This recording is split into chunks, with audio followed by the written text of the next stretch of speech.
of women is at stake, what would one not forgive them in other respects? But here they are intended to remain ignorant to the very backbone; they are intended to have neither eyes, ears, word, nor thoughts for this, their "wickedness." Indeed, knowledge here is already evil. And then!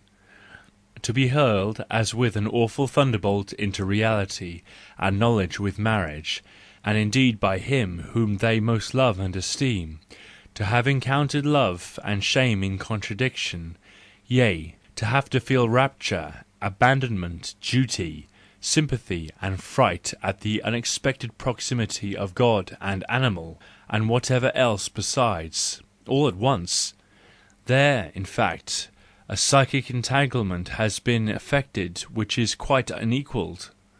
Even the sympathetic curiosity of the wisest discerner of men does not suffice to divine how this or that woman gets along with the solution of this enigma, and the enigma of this solution. What dreadful far-reaching suspicions must awake thereby in the poor unhinged soul! And forsooth, how the ultimate philosophy and scepticism of women casts anchor at this point! Afterwards, the same profound silence as before, and often even a silence to herself, a shutting of her eyes to herself. Young wives on that account make great efforts to appear superficial and thoughtless; the most ingenious of them simulate a kind of impudence. Wives easily feel their husbands as a question mark to their honour, and their children as an apology or atonement; they require children, and wish for them in quite another spirit than a husband wishes for them. In short, one cannot be gentle enough towards women. 72. Mothers.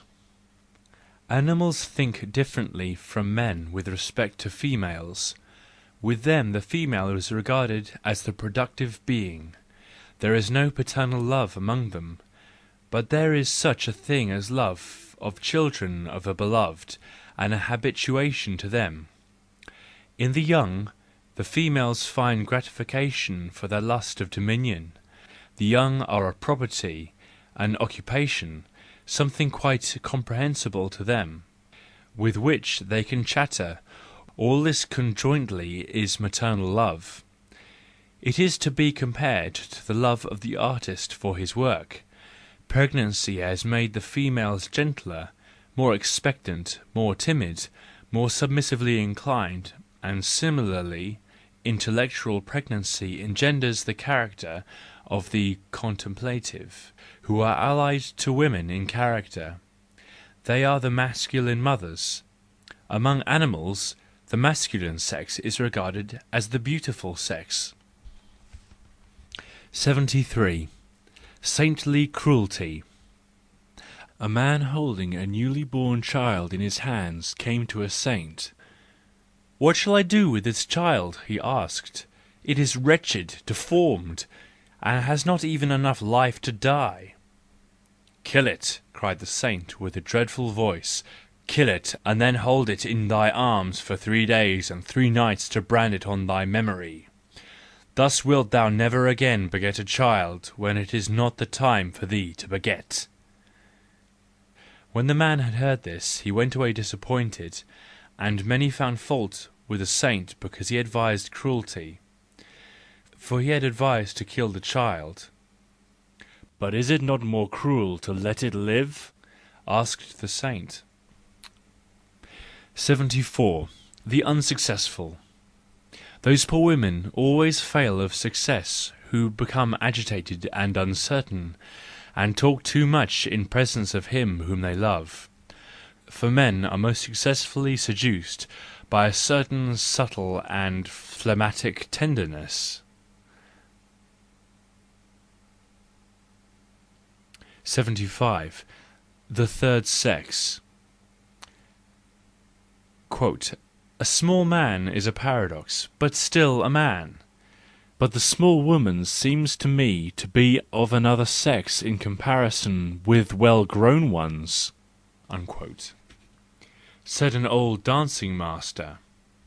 A small woman is never beautiful, said old Aristotle.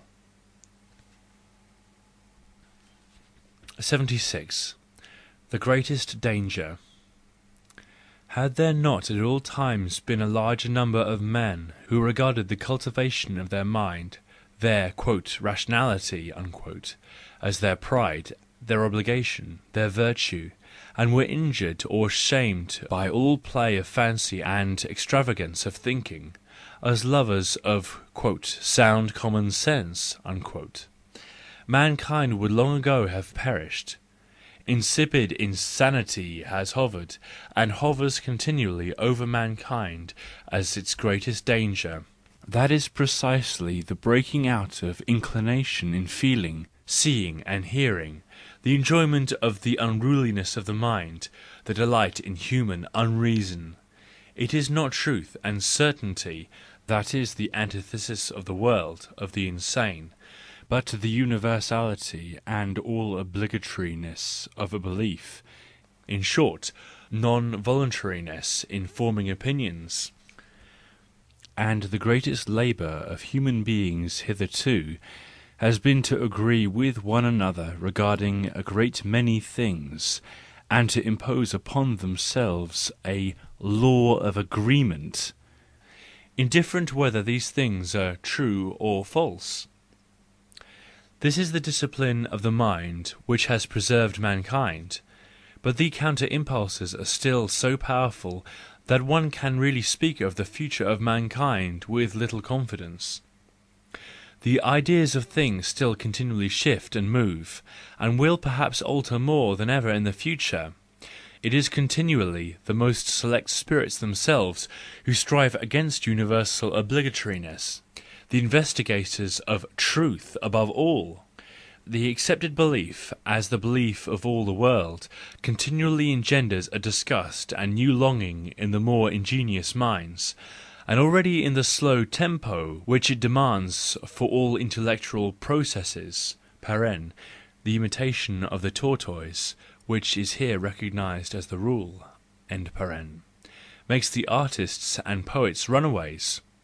It is in these impatient spirits that downright delight in delirium breaks out, because delirium has such a joyful tempo. Virtuous intellects therefore are needed. I want to use the least ambiguous words. Virtuous stupidity is needed. Imperturbable conductors of the slow spirits are needed, in order that the faithful of the great collective belief may remain with one another, and dance their dance further. It is a necessity of the first importance that here enjoins and demands. We others are the exceptions and the danger.